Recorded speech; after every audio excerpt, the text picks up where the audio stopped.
hemen bizi genuna guk bizi genuen, eta esplikatzen duzu, baina ez da ulertzen.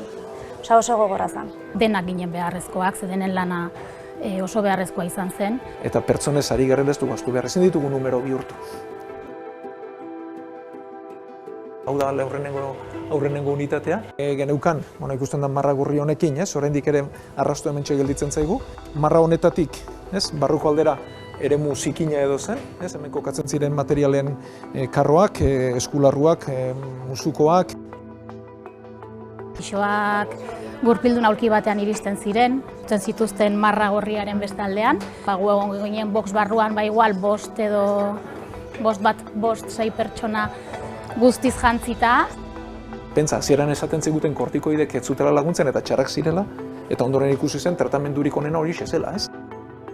Ikusten dituen pazienteak bakarrik hiltzen, pazienteak tratamentuak bakarrik pasatzen boxean, eta gurekin box barruan guk beti konpainia egiten, baina ere ez ginean guanteekin, maskarillarekin, pantalla batekin, eta ez zuten aurpegi bat ikusten, ez zuten parre bat ikusten. Familiarekin bideo dei bat egiten zuten, eta hortik ja intubatu, sedatu eta lokartzen genituen, hori oso gogorra zen. 2021 urtea, Gipuzkoa izan zen estatu guztian COVID kasu gehien izan zituena 100kotan behintzat ez, eta kasu gehien izan zituen garaia huraxe izan zen.